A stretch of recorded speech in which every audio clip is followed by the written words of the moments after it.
Welcome to Stoic Slumber. Tonight, you are going to fall asleep to the words of a Roman emperor. For the next 45 minutes, I will be narrating the passages from one of the most powerful pieces of philosophy ever written, the Meditations by Marcus Aurelius.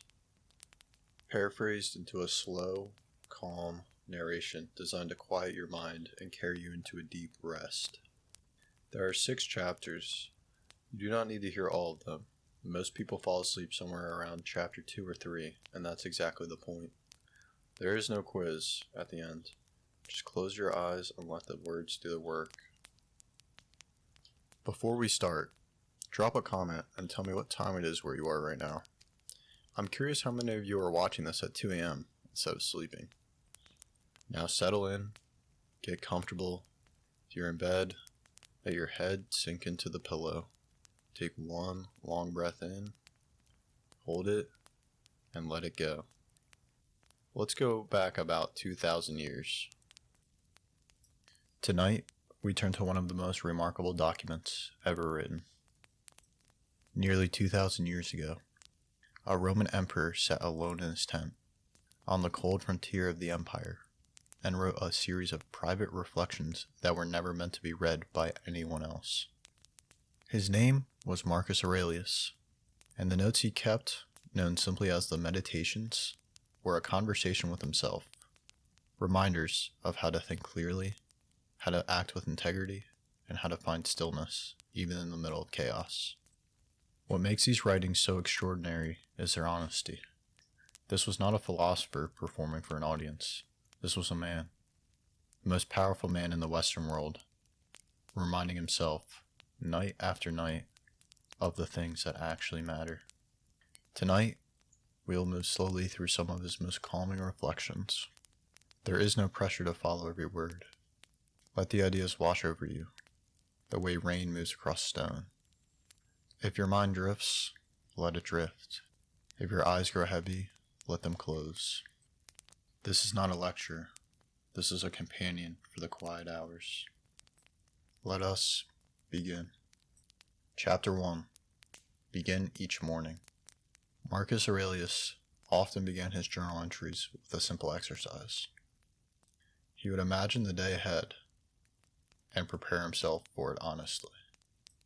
He wrote to himself something like this: when you wake in the morning, tell yourself, today I will encounter people who are meddlesome, people who are ungrateful, people who are arrogant or dishonest or envious.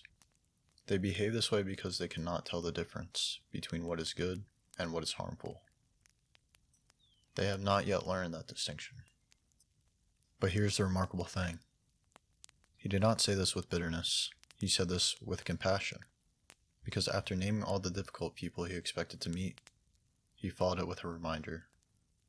We are all made from the same substance. We all share the same capacity for reason.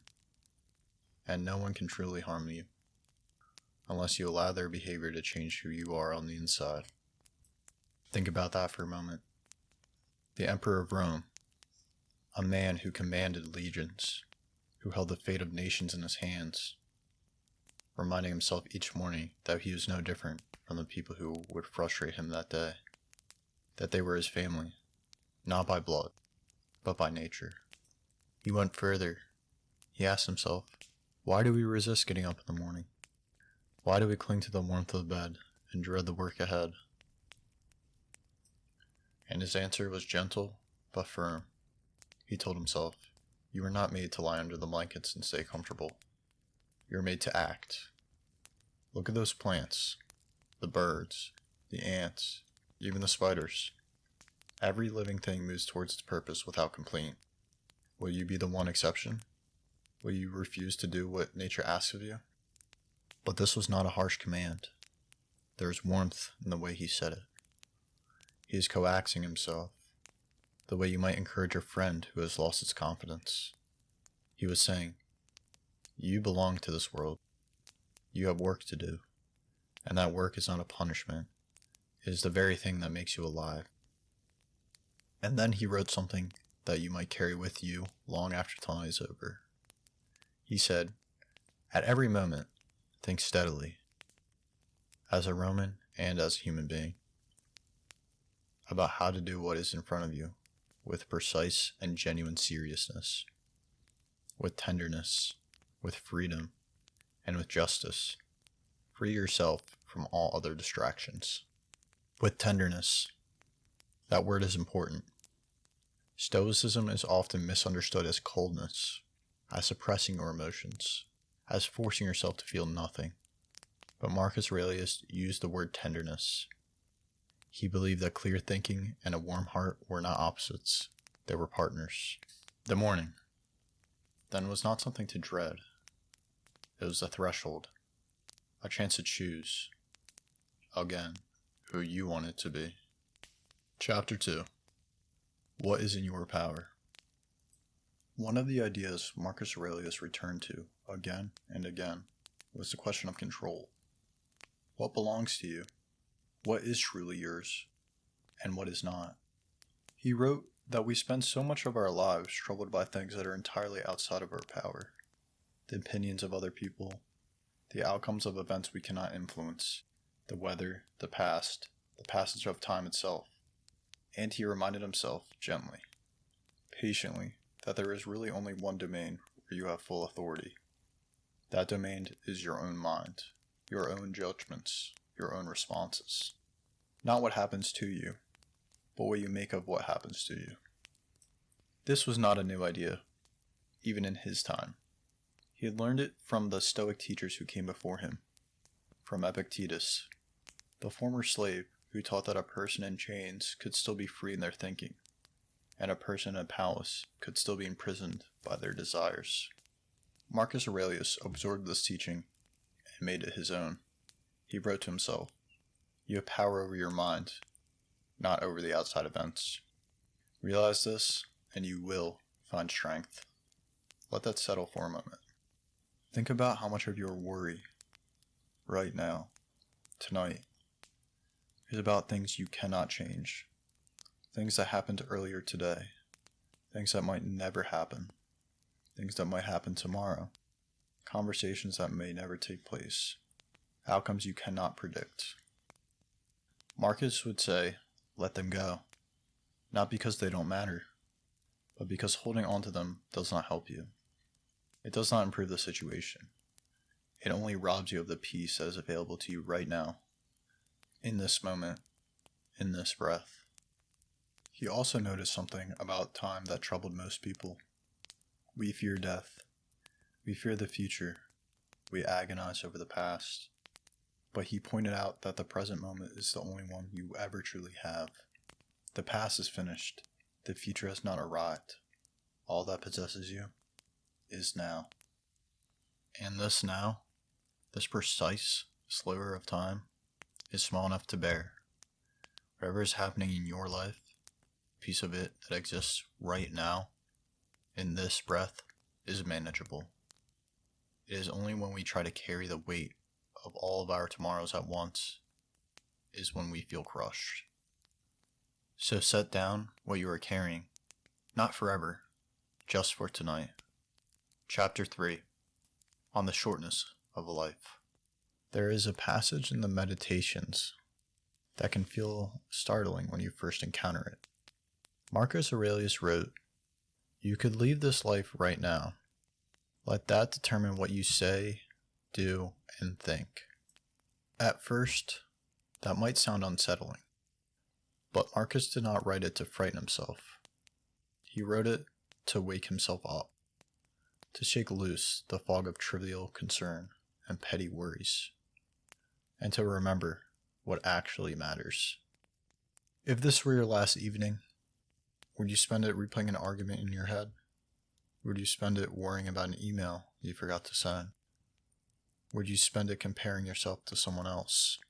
Or would you simply be here, present, grateful for the quiet, grateful for the rain outside the window, grateful for the breath in your body? He noticed how we hoard time as though we have an unlimited supply. We waste hours on things that add nothing to our lives. We put off things that matter most. We tell ourselves, there will always be more time. And Marcus gently pointed out, there may not be. But this awareness was not meant to create anxiety. it was meant to create freedom. Because once you truly understand that your time is limited, you stop giving it away so carelessly. You stop spending it on anger, on jealousy, on arguments that you will not remember in a year. He wrote something close to this. Think of all the years that have passed before you were born, and think of all the years that will come after you are gone. Both stretches are infinite, and the difference between a long life and a short one, when measured against eternity, is barely a breath. There is a surprising comfort in that. You are small. Your problems are small. Not in a way that makes them meaningless, but in a way that makes them bearable. The universe has been here for billions of years, and it will continue for billions more. And for this brief, improbable moment, you are a part of it. You are awake. You are aware. You are here. That is not a tragedy. That is a gift. Marcus also reflected on the people who came before him. He listed the names of emperors and philosophers and generals who were once powerful and feared and admired, and now are forgotten entirely. Their ambitions, their rivalries, their possessions, all of it, dust. And rather finding this depressing, he found it clarifying, because it meant that things that cause us the most stress, status, reputation, the approval of others, are passing clouds. They feel enormous while they're overhead, but they always move on. Chapter 4. The Inner Retreat. One of the most beautiful passages Marcus Aurelius ever wrote was about the idea of retreat. People look for retreats, he said. House by the sea, cabins in the mountains, quiet places in the countryside. And you wish for these things more than most. But he noticed something. He wrote, all of this is a sign of a very ordinary mind, because you have the ability to retreat into yourself whenever you choose. There is nowhere quieter. There is nowhere more free from disturbance than the inside of your own soul, especially if you keep it well furnished with the right thoughts. Take a moment to do that now, not as a philosophy exercise, but as something physical, something real.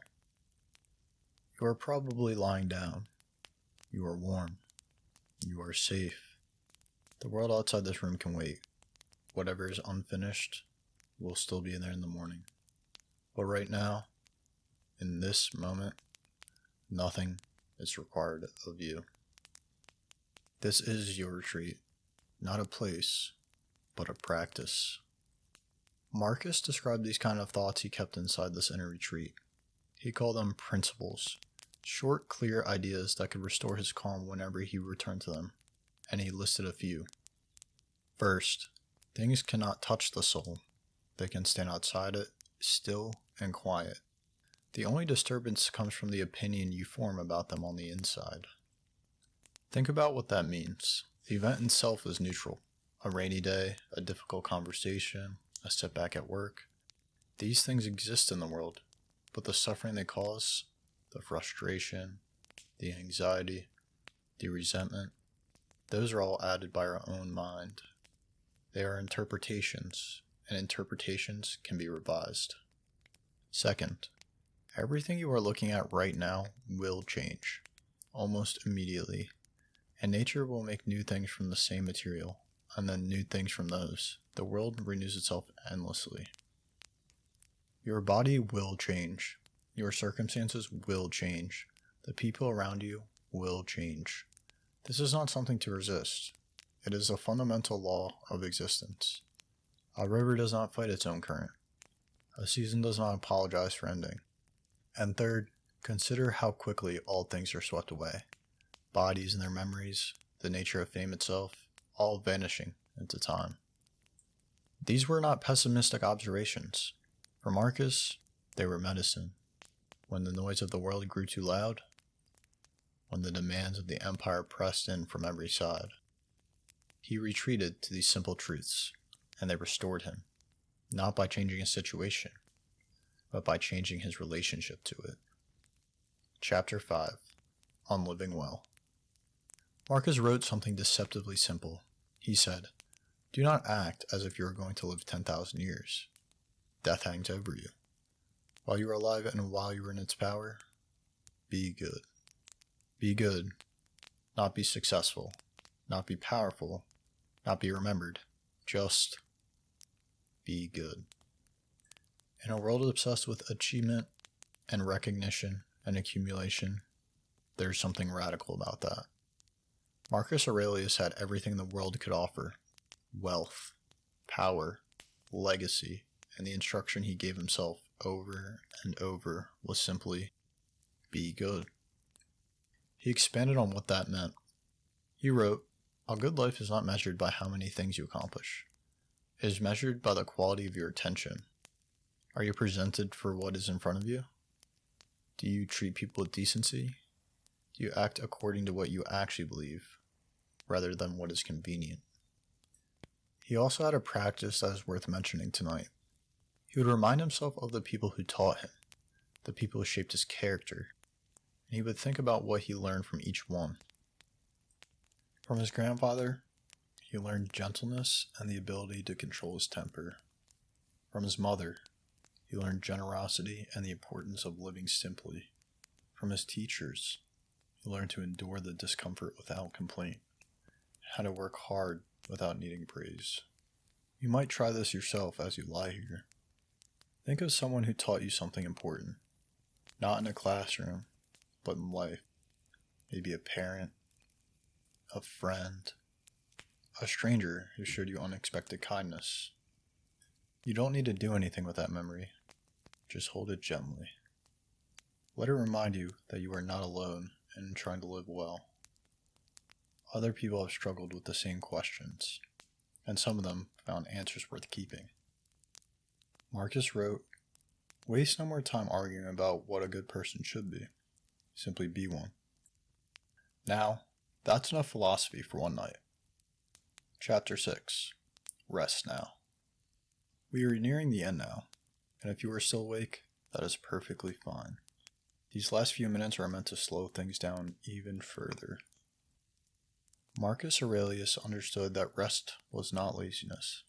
Rest was necessary, even for an emperor, even for someone carrying the weight of the world. He wrote that the mind needs to step back from its work the same way the body needs sleep, and that there is no shame in admitting that you are tired, that the day was long, that the world asked for more than you expected. So if today was hard, that is alright. You showed up. You did what you could do, and now the day is behind you. Let your thoughts grow quiet now, not by forcing them to stop, but by simply watching them pass, the way you might watch clouds move across the sky. Each one appears, each one fades. None of them require your attention. Marcus had one more idea that seemed fitting for this moment. He said, everything we experience, every triumph, every failure, every joy, every heartbreak, is like a river. It flows constantly. Nothing stays. And because nothing stays, there is no need to grip any of it so tightly. Let the river flow. Let the day end. Let your body sink into the bed. You are safe. You are warm. You are exactly where you need to be. The ancient Stoics believed that the universe is intelligent, that it arranges itself with a kind of deep order, and that you are part of that order. Not a mistake, not an accident, a necessary part of something vast and purposeful. So rest now, not because you've earned it, but because it is what the moment asks of you, the same way the night asks the world to be still. Tomorrow, the world will begin again, and you will begin with it, but that is tomorrow's work. For now, there is only this, the rain, the quiet, and the breath. Thank you for spending this evening with Marcus Aurelius and Stoic Slumber. If these words helped you quiet your mind tonight, consider subscribing so you can find us again the next time you need rest. New reflections arrive every week. Thank you for tuning in to Stoic Slumber tonight. Leave a comment below what time you are watching this, and let's continue.